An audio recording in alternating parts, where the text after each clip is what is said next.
اور مسلمان تھا مدھیہ پردیش میں. میں نے اس کی خبر پڑھی تو پتہ لگا اس کے بیٹوں نے اسے مارا تھا, اور اس نے اپنے خط میں لکھا تھا میں اس وجہ سے خودکشی کر رہا ہوں کہ بیٹوں سے پٹنے کے بعد اب جینے کا دل نہیں چاہتا. اچھا پھر پتہ چلا مارا کس بات پہ تھا. مارا اس بات پہ تھا کہ باپ بچوں سے کہتا تھا ناجائز کام مت کیا کرو. ایک دن دونوں بیٹے جا رہے تھے کام پر, اپنے ناجائز حرام کام پر. باپ نے ٹوکا, بیٹوں کو کوئی نقصان ہو گیا, پولیس کا مسئلہ ہو گیا, تو بیٹوں نے سب غصہ آ کے باپ پہ اتار دیا. اسی کی وجہ سے ہوا ہے سب. اچھا جس کے باپ ہیں اسے قدر کوئی نہیں, اور جس کے ہیں نہیں وہ باپ کے لیے رو رہا ہے. یار ٹھنڈی مٹی سے رونے کا کیا فائدہ ہے. بابا فرید فرماتے ہیں, بابا فرید الدین گنج شکر فرماتے ہیں میرے نزدیک باپ کا تلوہ بغیر کسی کپڑے کے چوم لینا,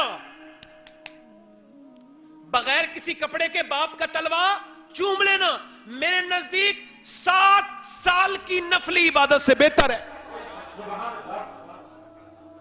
7 سال کی نفلی عبادت سے بہتر. جس کے باپ نہیں ہے تو وہ کیا کرے گا بھائی, وہ تو قبری کو چومے گا. مگر جس کے باپ ہے اسے تو وقت ہے نا. یار دوستوں سے ہاتھ ملاتے ہو, کبھی باپ سے بھی ملا لیا کرو یار. کبھی باپ سے بھی سینے مل لیا کرو, گلے مل لیا کرو یار. ایک بار مل کے دیکھنا جو محبت ملے گی, خدا کی قسم. ہم لوگ محبت ہی نہیں کرتے, باپ سے پوری زندگی ڈرتے رہتے ہیں. ابا نہیں ہوا تو ابا آ گئے. نہیں, ابا سے محبت کرو, ابا کے پاس بیٹھو. ایک بار ہی نا باپ بیٹے میں جھگڑا ہو رہا تھا. دیکھیے باپ بیٹے میں جھگڑا, مجھے انہوں نے فیصلہ کرنے کے لیے بلا لیا. تو میں نے کہا میں فیصلہ اس نے نہیں کروں گا, میری بات سن لو. کہنے لگا کیا؟ میں نے کہا تم کبھی اپنے باپ سے گلے لگے ہو؟ کہنے لگا. میں نے کہا یار آج لگ جاؤ, تم بات مت کرنا بات. کہنے لگا میں نہیں لگوں گا. میں نے کہا یار میں سید ہوں, میری بات مان لے. میں نے جب اپنی بات اسے واسطہ دیا تو وہ کہنے لگا آپ کہتے ہو تو ٹھیک ہے. اس نے اپنے باپ کو نہ چاہتے ہوئے ہلکا سا گلے لگایا تو باپ نے باہیں کھول دی. اور میں نے کہا تھوڑا چپٹا لو نا یار. چپٹا لیا. بہت گلے شکوے تھے, بڑی لمبی کہانی تھی دونوں میں. مگر جب باپ نے بیٹے کو سینے لگایا نا تو وہی پرانی والی محبت جاگ گئی.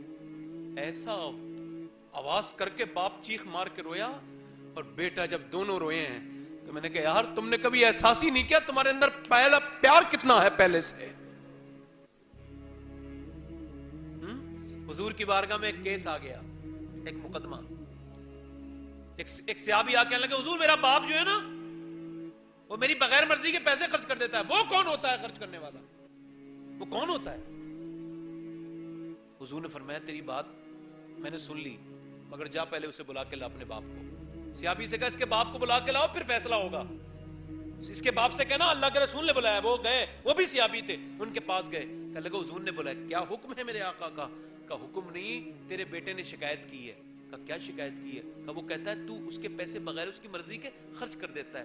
باپ کا دل ٹوٹ گیا, پٹ سے آنسو گرے 4-5 اور روک لیے.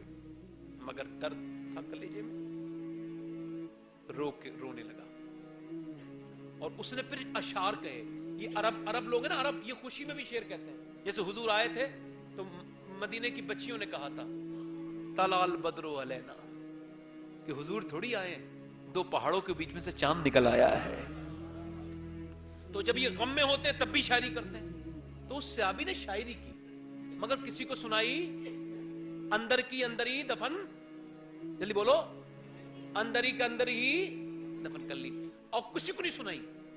اور روتا رہا, شعر کہتا رہا. حضور کی بارگاہ میں پہنچا نا تو بھی کھڑا ہوا ہی تھا کہ اس سے پہلے اللہ نے جبرائیل علیہ السلام کو بھیج دیا. اللہ اکبر. حضور نے فرمایا ایک بات بتاؤ بھائی. جبریل نے آ کے عرض کی یا رسول اللہ وہ جو بندہ آ رہا ہے نا وہ اللہ کا, وہ آپ کا امتی, آپ کا صحابی, اس سے کہنا تیرا مقدمہ بعد میں ہوگا, پہلے تو نے جو شعر کہیں وہ سنا. اللہ نے بولے یار جلدی بولے, سمجھ نہیں آئی. اللہ نے بھیجا ایک باپ کے درد پر جبرائیل کو. کس نے بھیجا؟ حضور. اپنے باپ کی بے قدری کرنے والوں, میرے حضور فرماتے ہیں لوگوں جو سفید داڑھی والا میرا امتی قبر میں جائے گا میرے رب کی رحمت اس سے حساب کتاب نہیں کرے گی. اور تم حساب کتاب کرتے ہو.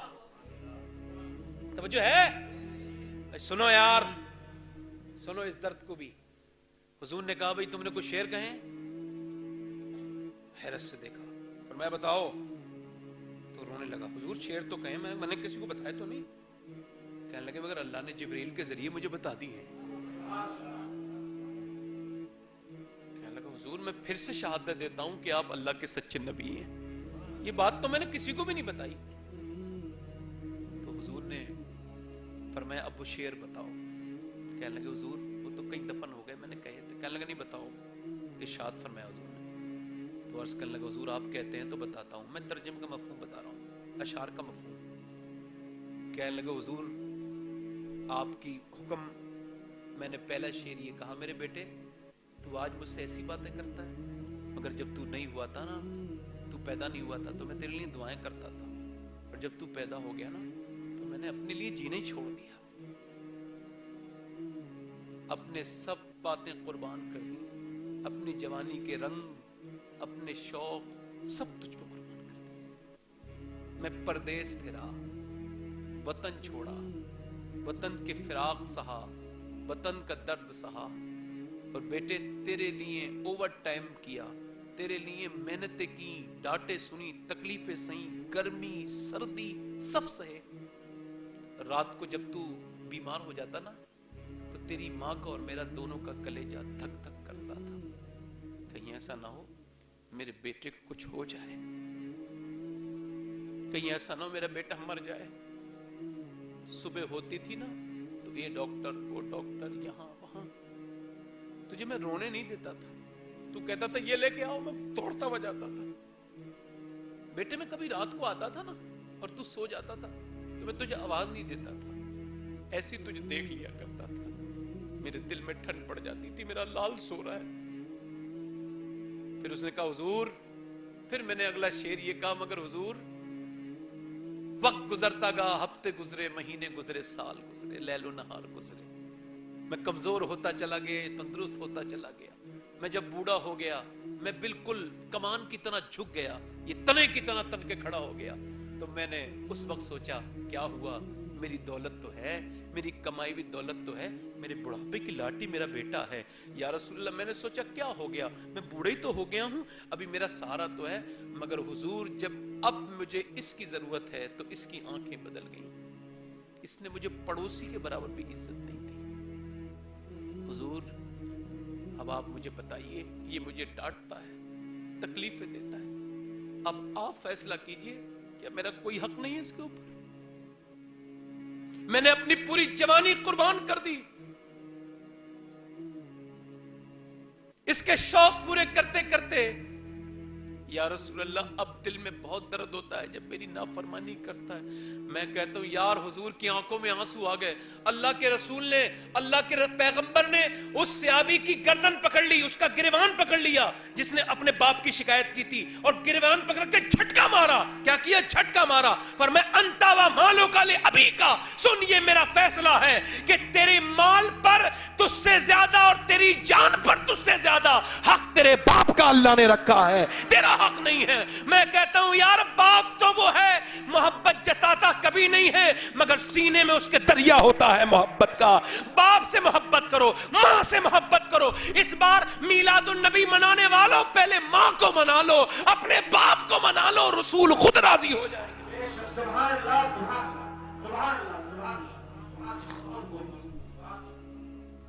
اللہ کا فضل ہے کہ اللہ نے آپ کو بڑی نعمتیں عطا کی ہیں. جس کے باپ ہیں آج دل سے کہو انشاءاللہ اب باپ کی فرما برداری کریں گے انشاءاللہ. ماں باپ کے فرما بردار کی عمر لمبی ہوتی ہے اللہ کے فضل سے, باادب انسان کی.